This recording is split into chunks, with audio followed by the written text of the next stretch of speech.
Welcome to the TED Ed Podcast, where we delve into the issues that shape our daily lives and drive our productivity.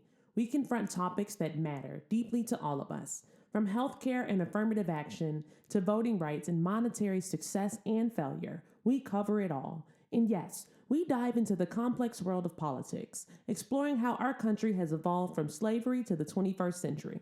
Our content is crafted with care and expertise, drawing from years of experience in these critical areas. We invite you to give the TED Ed podcast a listen. You won't be disappointed. Share your thoughts with friends and confidants, and don't forget to like, comment, and share our episodes. Your engagement helps us grow and reach more listeners. Are you passionate about these topics? Do you have unique insights to share? You could be one of our guest speakers. Drop us a line, send an email, or leave a comment. All requests will be considered. Join us on this journey of exploration and understanding. This is the TED Ed Podcast. Thank you, and enjoy the show. All right, folks, let's get started here. Man, it's been a very, very exciting day for me. Very exciting day. I mean, exciting. And guess you guys would notice that my partner Crab is still not here yet. Man, he texted me and said, "Man, I'm wore out. I'm tired." I don't know how you can go on vacation and be tired, but I guess it happens. So we are here one more time. Hopefully, our old partner Crab be back tomorrow and get back to our old selves again. But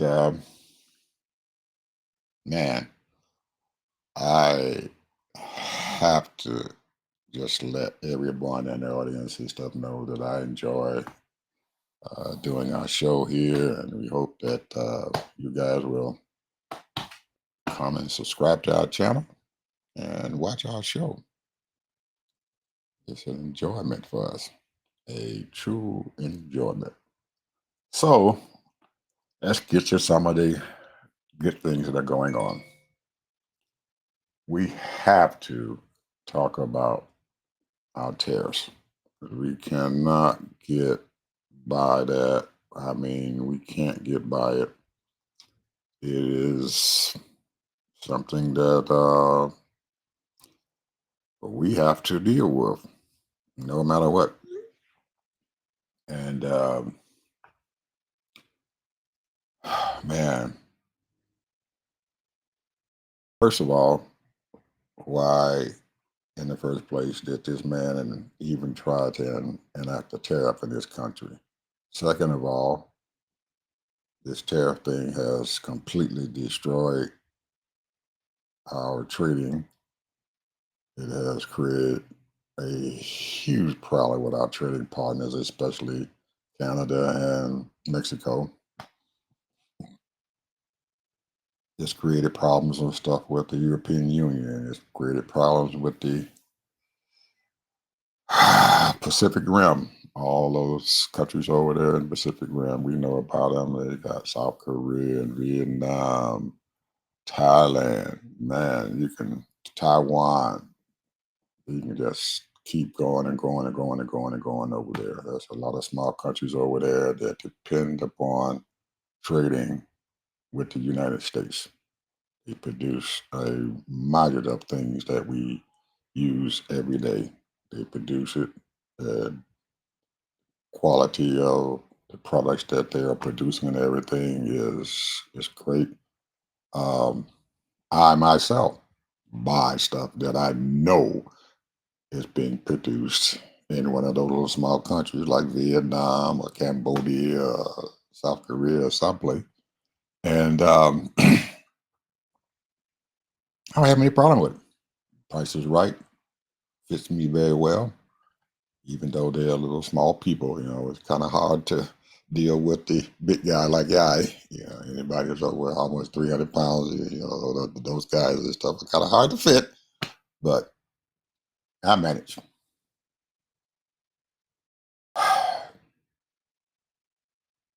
And not to be able to go to the store, not to be able to go on Amazon, my new online store and be free to purchase the things that I want. It's it's depressing, and because I don't, my whole job and stuff doesn't consist of going out and driving an hour or so to get back to go to work and an hour or something to get back home from work. I work from home. I have an office up here, and I enjoy being at home and not having to get out there into that rat race. But I do enjoy and stuff that I can be able to purchase stuff online or get my butt out of this house and walk, drive to the stores and pick up what I want and get discounts for what I want so I can save money because people on fixed income don't have any choice. We have to watch what goes out of our pockets. The longer you stay on in retirement, the less money you make. Even though it's the same, you make less money because our purchasing power and stuff is diminished and stuff over time. So we have to do things to continue to make money, and that's why I work from home along with my retirement. So anyway, this tariff thing has hurt me. It's hurt a lot of people out there. I walked into one of my favorite stores, my warehouse store. I'm not going to say who it is because I don't want people to rush there and I'm going to speak their name and stuff. They better start paying us some money and stuff and everything. So I'm not going to say what the name is, but it's a warehouse store. I deal with at least two warehouse stores and stuff to buy a lot of our goods that we have in our home. Mostly perishable items, milk, sugar, butter, things like that. Some meats, fish, to name a few. But that's I shop at those stores and stuff and everything to save money. And not to be able to go to those stores and everything and purchase what I need, or if they do have it and stuff, the price is so high because they have to pay the tariff because a lot of that stuff comes from outside the country. And that's some of the things we produce here, food items and stuff like that, strawberries or whatever, some fruits, some vegetables and everything come from the United States, so there's not a lot of tariff on it. But because of the tariffs and everything, I'm pretty sure that these farmers and adding their cost to their products also. A capitalistic society, their cost has probably gone up because they got to pay for a truck driver to bring the stuff in there. Immigration has been a drag and stuff on the farmers out there because they need the immigrants to come in and pick the peaches and the apples and the strawberries and the fruits and the vegetables and stuff that we use every day. And so now they are scared to come out and go to work. They do come to work, but they're afraid and stuff that they're going to be one of those folks that the INS going to come along and deport out of this country without any due process. So back to tariffs. It's a mess, and so far, most of these countries they want to trade with the United States. So hey, man, we are a melting pot, man. There's a lot of money to be made over here in this country, but at what cost? At what cost?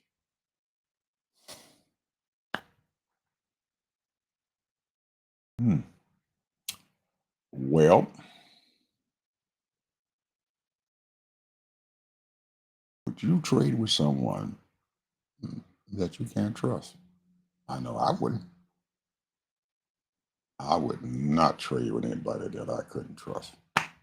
This guy has chaos going on. Even the people that he has directed to help negotiate these agreements or MOU, memorandum of understanding, or just a basic agreement and stuff and everything, really can't trust that when they are talking to these trading partners that he's not going to their boss is not going to get on television and say, "Hey, I'm increasing the uh, the tariffs on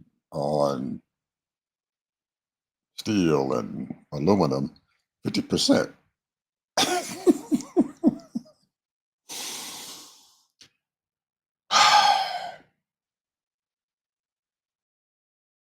What would you do? You sitting there at the negotiating table and your boss just did that to you, stab you in the back. As I said before, a couple of shows ago, I our Treasury Secretary is Scott Bessent. And what I said then, I guess, came true because a lot of people and stuff who know the guy and everything know that he is a lot better person than what he's portraying on Fox News and all the other news outlets about what's going on as far as trading is concerned. You can tell that there's something wrong with this guy because he has a difficult time talking on the news outlet about trade agreements and be very slow about what he says. He's not very sure about what he says, and you can look in his eyes and tell the guy knows that he's lying, but he has to say what he has to say because he has a boss. Hmm. Most people don't realize, but Scott Bassett is worth a lot of money. But why is he doing this? We don't know. Money and power. Being in the White House presents power. He already has the money, so he's looking for the power. Well, at what cost do you accept power? If I'm him and I'm a billionaire, I would be looking closely at what the hell am I doing? Am I really, really, really, do I really, really have the power? I don't, me personally, I don't think he does, but I guess he thinks he does. He has the power and stuff because the Treasury Secretary, so he can determine with his friends and stuff and what the policy is going to be for money for the financial part of this country. First of all, and everything, Scott Bessent is Treasury Secretary. He's mostly in charge of our finances, making sure bills and stuff are getting paid. He knows that we got a heavy debt load coming, a heavy payment and stuff that's due and not too near a future. And I don't know, and he doesn't know if we're going to be able to make that debt payment. But he doesn't say anything because boss is in charge. He's just a figurehead.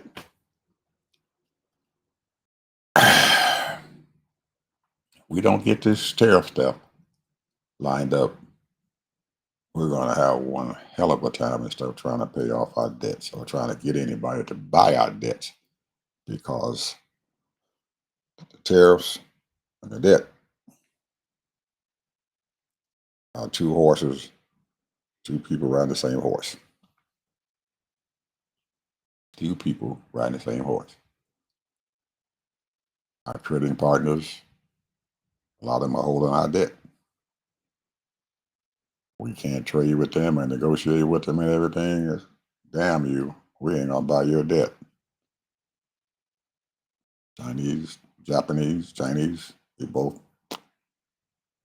no longer the number one debt holders and stuff in this country. They used to be. They aren't anymore. And I don't blame them. I want to be able to make money by trading with someone, and then if they're in trouble, help them by buying bonds, pay off their help and pay their debts. But if you don't want to trade with me, why in the hell do I want to buy your debt? So in essence, all of these countries that they keep telling us, oh, they're gonna come to the table. We're gonna Xi Jinping is gonna come to the table this week. You're gonna come to the negotiating table. Y'all tell him to kiss his ass. I don't blame him. I wouldn't come to the table either with him with that knucklehead and stuff, and him to sit there and embarrass me like he been doing the rest of these people that sits there at his daggone table and stuff. He just beats them up and embarrass them. It's, that man's he cannot afford to sit down at the table with Donald Trump and everything and be embarrassed because the Communist Party would destroy him.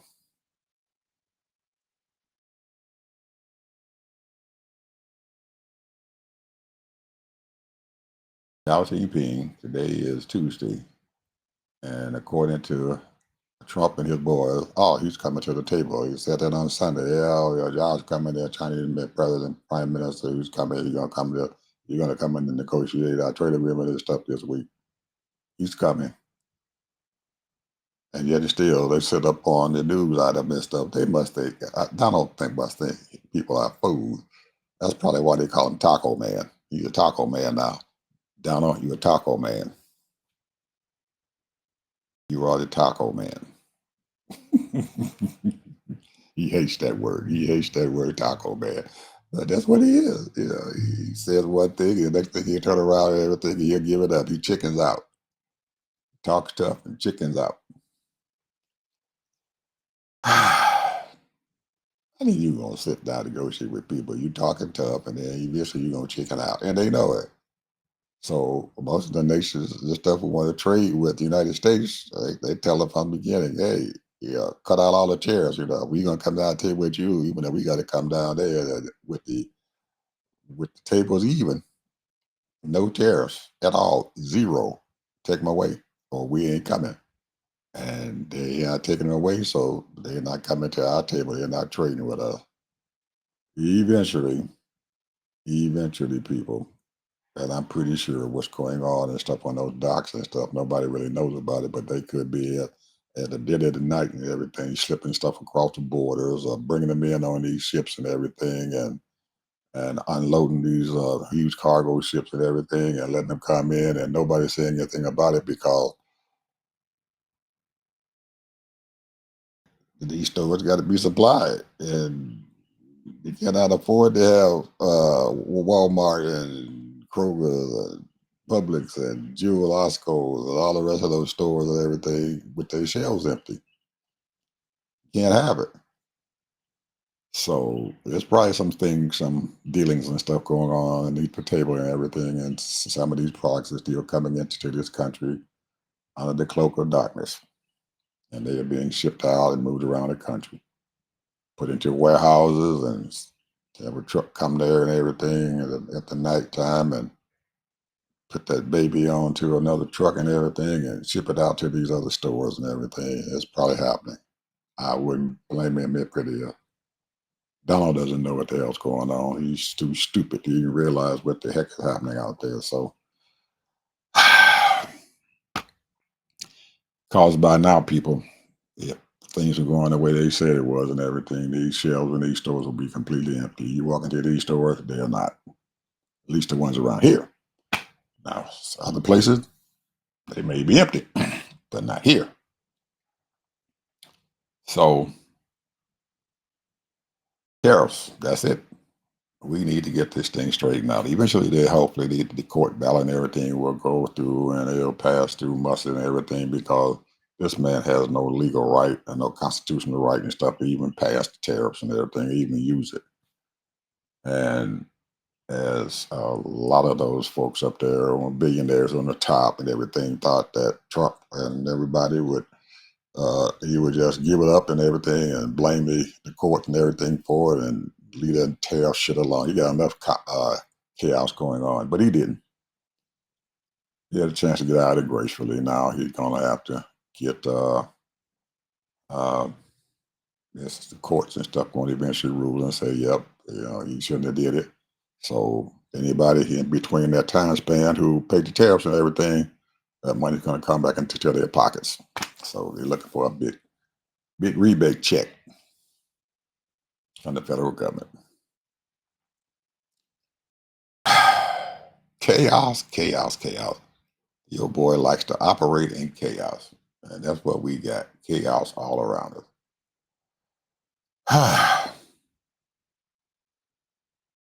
Chaos. Big, beautiful bill. Big, beautiful bill. The big, beautiful bill that's going to continue the 2017 tax cuts in its entirety and to try to pay for it. Millions and millions of people, children, families, won't have any food. Well, they won't have any food stamps. EBT stores, uh, $290 billion out of you guys' pockets. Man, mm. No health care. All you poor folks out there who become sick, Medicaid, you can't cut 800 and some $1 billion out of a healthcare system and expect it to thrive.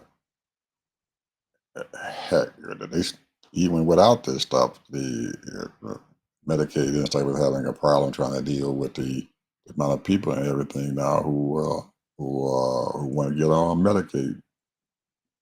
They got a problem.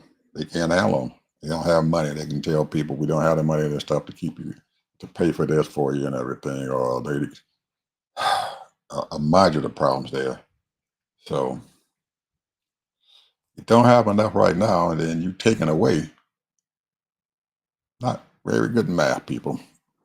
That's not very good math. You got a budget, and you're having a difficult time paying your bills. So now your income that's coming in is going to be decreased. You were having a hard time before, and now you got to deal with even less money. That's what's happening with Medicaid and food stamps. They're taking away the incoming monies, and somebody's going to suffer. Somebody's going to die. Sad to say, somebody is going to die of starvation in this country if they can get this big, beautiful bill passed, which I don't want to bet on this. I really don't. But the chances of this daggone thing passing and stuff the Senate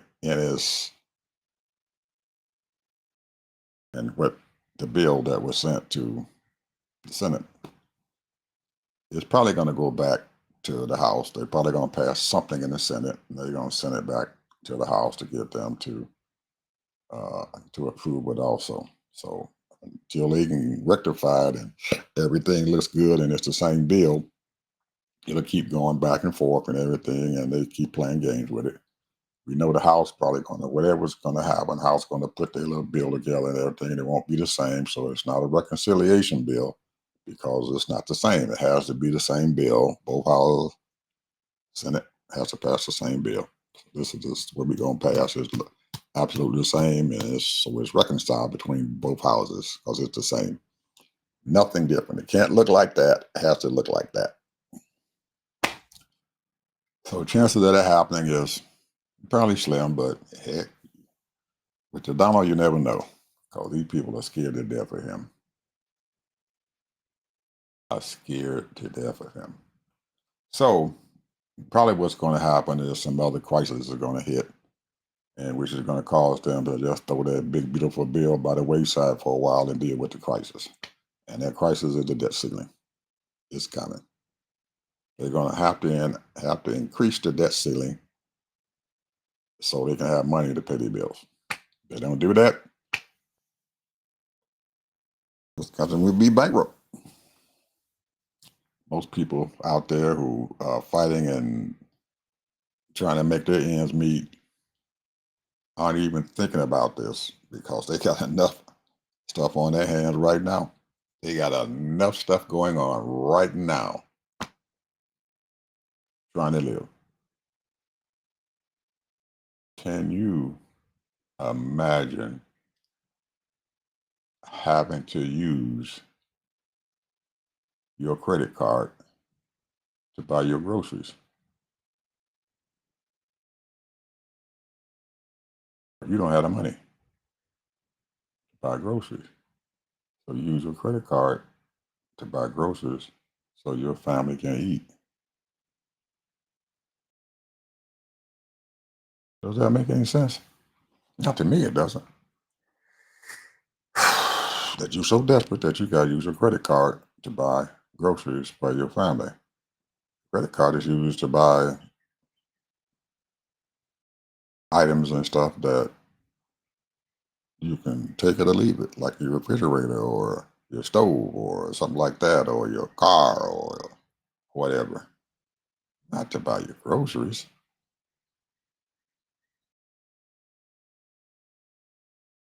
Buy now, pay later. Eventually, something's going to come to the head, people. All you folks out there doing this, you can't rob Peter to pay Paul. You cannot do it. It's not going to work. Stop it. Figure out some other kind of way. They got food pantries out there. They have food banks out there. You're just going to have to suck it up and head to them. Now you're going to feed your family. I got a novel idea, people. You folks out there who are doing this crap and everything, don't you think your neighbor or your friends and everything have the same problem?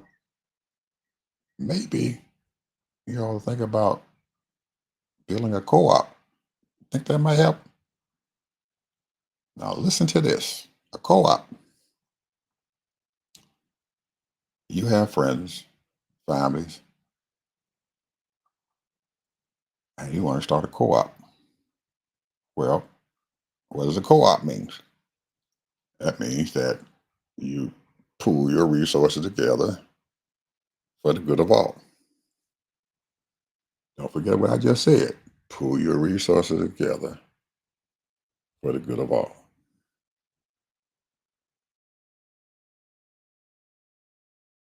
Take your money, put it together, and your buying power becomes even bigger. That's including your food or whatever. If you want to buy food and stuff, look at the food, or you want to buy your clothing and stuff, pull your money together, go out, buy food for everybody. Buy enough food so everybody can share.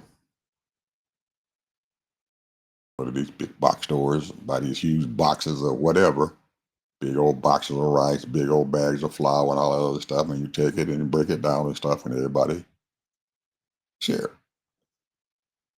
That's what that is. Think about it, people. It might work for you. Might be able to do other things and stuff with it. Take your money, put it together and everything, and uh, almost like 5 loaves and 3 fishes here.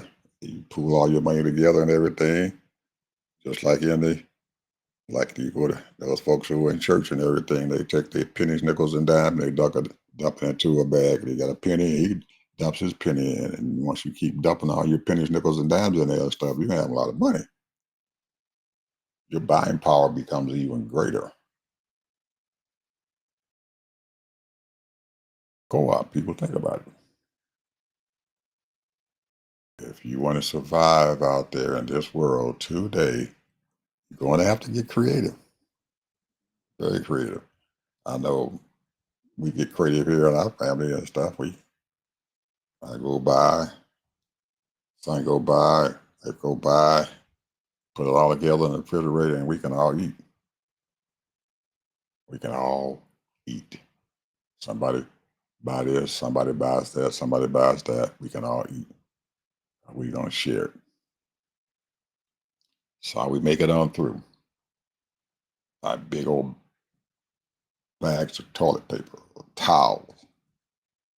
Hell, shit's gonna last us 3 or 4 months. Well, you money together, people, in the co-op.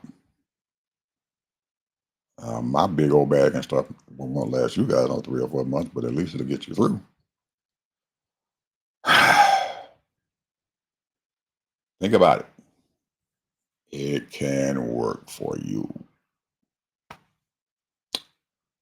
Anything else here? Man, that's a lot of stuff here. A lot of stuff going on here. It is beyond me that this guy who is sitting there in the White House is the biggest grifter that we've ever had in this country. since the beginning of time, since the beginning of this country.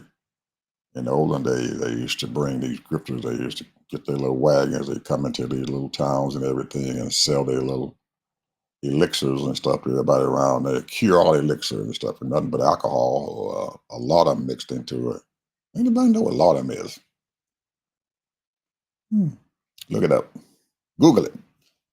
Put that laudanum in there and they'll sell it. People drink it. And, oh man, this stuff. Oh, I don't feel no pain. And he put that. He pay $1 for the bottle and everything, and he he gets all the money he can for the people and stuff, and then he drives out of town to the next town. And in between those towns and stuff, he fills his coffee back up again with his elixir.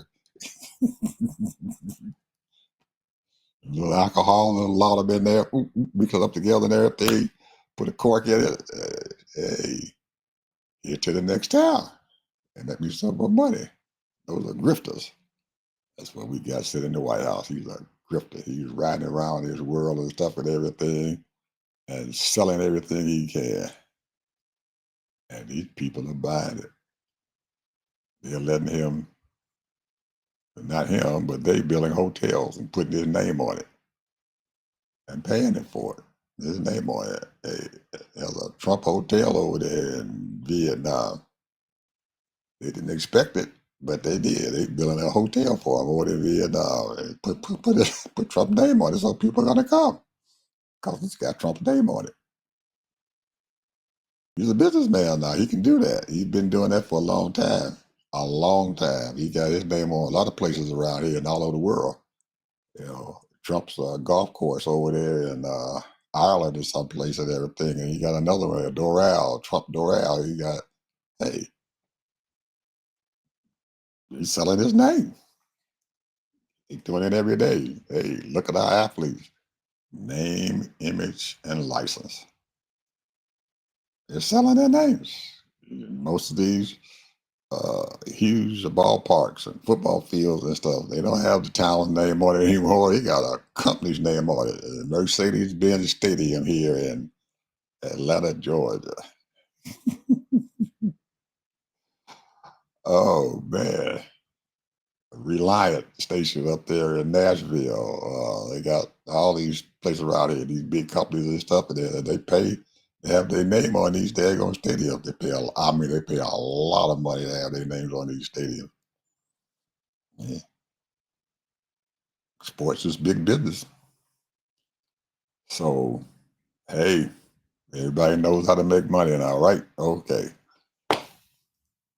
So, any more ideas, Ed? Nope, not right now. I got a plethora of them floating around there in my head how to make some money. Uh, I can't tell you all of them, people, but I can give you some of them. Don't forget, co-op, co-op. Remember that word, co-op, people. The folks who out there using their credit card to buy food. Think about a co-op, people. Thank you. Bye-bye.